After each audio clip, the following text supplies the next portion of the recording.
बिलोरा गांव का कब्रिस्तान बहुत ही डरावना था। कोई भी इंसान रात में कब्रिस्तान के अंदर कदम रखने की हिम्मत नहीं करता था और इसका कारण था मुर्दों की आहट। जब भी कोई इस कब्रिस्तान में अकेला आता जाता तो मुर्दे उसका पीछा करते थे और वो जैसे ही उन मुर्दों की आहट सुनकर पीछे घूमता तो वहीं पर उसकी मौत हो जाती थी। बिलोरा गांव के लोग कई कहानियां सुनाते थे। अनिल, मेरे मामा जी एक रात कब्रिस्तान के रास्ते से आ रहे थे। वो डरे हुए थे, इसीलिए हनुमान चालीसा मंत्र पढ़ते हुए आ रहे थे। उन्हें कब्रिस्तान के भूतों के बारे में पता था। फिर उन्हें मुर्दों की आहट सुनाई देने लगी।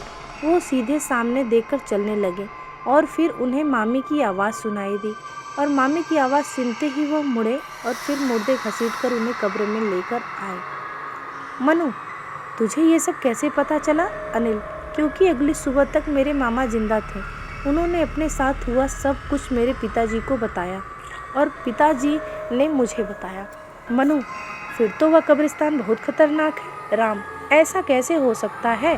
सुना है बूढ़ा मुकेश उस कब्रिस्तान को सालों से रखवाली करता रहा है। मनु, हाँ वो तो है। अगर उस कब्रिस्तान में मुर्दे हैं तो मुकेश अभी तक जिंदा कैसे? राम, चलो उसी से पूछते हैं। तीनों गांव वाले सच जानने के लिए मुकेश के पास गए। अनिल, मुकेश काका, मुझे आपसे कुछ जानना है। मुकेश, यही ना कि क्या इस कब्रिस्तान में मुर्दे सच में जिंदा होते हैं या नहीं? तो सुनो, होते हैं। रोज रात इस कब्रिस्तान के हर मुर्दे जिंदा होते हैं और हर जिंदा इंसान का पीछा करते हैं। मनु, अगर ऐसा है तो तुम्हारा भी पीछा किया होगा, तुम कैसे बच गए? मुकेश, इसके लिए मुझे मेरी कहानी सुननी पड़ेगी तुम्हें। राम, हाँ हाँ, तो सुनाओगे काका मुझे? मुकेश, आज से 35 साल पहले की बात है। मैं और मेरा दोस्त सुरेश दोनों अनाथ थे और काम की तलाश में बिलोरा पहुँचे। यहाँ हम इस चर्च में फादर एंथोनी से मिले और फादर से बोले, फादर, हम दोनों यहाँ काम की तलाश में भटक रहे हैं। क्या आपके पास हमारे लिए कोई काम है? फादर, काम तो है पर बहुत डेंजर है, तुम दोनों की जान भी जा सकती है। सुरेश, वैसे भी हम भूख से तड़प कर मर जाएंगे। चारों ओर सूखा छाया है, कोई काम नहीं। फादर, ठीक है। फादर एंथोनी हमें कब्रिस्तान में ले गए और बोले, ये बहुत ही पुराना कब्रिस्तान है, यहाँ अंग्रेज़ों की कब्र है, तुम्हें इस कब्रिस्तान की रखवाली करनी है।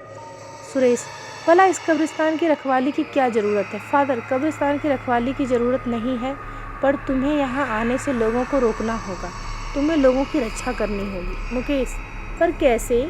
फादर, इन मुर्दों से, ये मुर्दे रात के अंधेरे में ये सारे मुर्दे जिंदा हो जाते हैं और जिंदा इंसानों का पीछा करते हैं। जो भी इनकी आवाज़ सुनकर पीछे मुड़ता है उसका अंत निश्चित है। सुरेश, फिर तो वो मुर्दे हमें भी मार डालेंगे। हाँ, अगर पीछे मुड़े तो। इसलिए तो कहा था कि ये काम जोखिम से भरा है।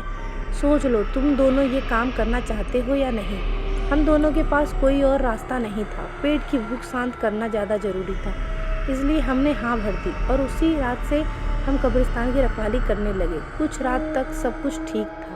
एक रात हमें लगा जैसे कोई हमारा पीछा कर रहा। मुकेश, सुरेश, जैसे हमारे पीछे कोई है, लेकिन गलती से मुड़ना मत, चुपचाप गेट तक चल। हम लोग डरते हुए गेट तक आए और सुबह होते तक वहीं बैठे रहे और कई बार हमारे साथ ऐसा हुआ और हम गेट पर आकर बैठ जाते थे। मुर्दे पता नहीं क्यों गेट तक नहीं आ पाते थे। कई साल बीत गए। हम बिलोरा गांव में खुश थे। सुरेश को एक लड़की गौरी से प्यार हो गया था। वह छुप छुप कर गौरी को देखा करता था। एक बार जब हम कब्रिस्तान में रखवाली कर रहे थे तो फिर से मुर्दों ने हमारा पीछा शुरू किया। हम हमेशा की तरह गेट की तरफ बढ़ चले। हमें मुर्दों की आहट सुनाई दे रही थी, लेकिन फिर भी हम चलते जा रहे थे। अचानक सुरेश को गौरी की आवाज़ सुनाई दी, सुरेश, सुरेश, बचा लो। सुरेश डर गया। उसे ऐसा लगा कि गौरी सच में खतरे में है। दोस्त, पीछे मुड़ना मत, ये मुर्दे हमारे साथ खेल रहे हैं। सुरेश, नहीं, मेरी गौरी को बचाना होगा। सुरेश पीछे मुड़ा और मुर्दे ने उस सुरेश को घसीट लिया। मैं अपने दोस्त को बचाना चाहता था, पर क्या करता। मुझे पता था कि अगर मैं पीछे मुड़ा तो मेरा भी यही हश्र होगा। मैं रोते रोते गेट की ओर चल पड़ा और गेट पर पहुंचकर फूट फूट कर रोने लगा। सुरेश उगते ही मैं अंदर आया और मुझे बस सुरेश की लाश मिली। गांव के लोग, अरे डरपोक, तू चाहता तो अपने दोस्त को बचा सकता था। कायर है तू कायर। फादर मुकेश, तुमने जो किया सही किया। अगर तुम पीछे मुड़ते तो वो तुम्हें भी मार देते और फिर ये सब गांव वाले बोलते कि तुम दोनों बेवकूफ़ खुद अपने मौत मरे। बस वो दिन था। उसके बाद मैं समझ गया कि गांव के कब्रिस्तान के मुर्दे किसी की भी आवाज़ में बात कर सकते हैं, उन्हें बस शिकार करना होता है।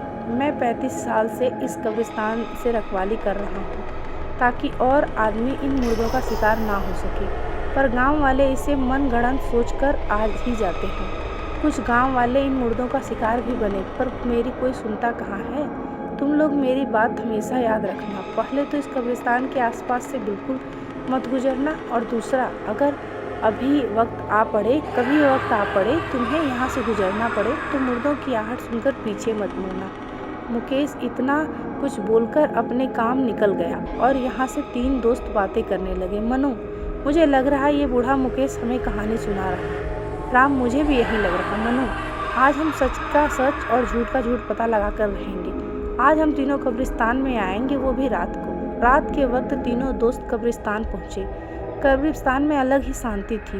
वो कुछ ही कदम चले थे कि उन्हें ऐसा लगा कि कोई उनका पीछा कर रहा। राम, पीछे कोई है। मनु, बूढ़ा मुकेश होगा, हमें डरने की कोशिश कर रहा होगा। अनिल, हाँ वही होगा। तभी पीछे से आवाज़ आती है, अरे तुम तीनों यहाँ। मुकेश की आवाज़ सुनकर तीनों पीछे मुड़े और मुर्दों ने एक एक करके उन्हें भी घसीट लिया। कब्रों के अंदर सब मारे गए। काश ये तीनों बूढ़े मुकेश की बात सुन लेते।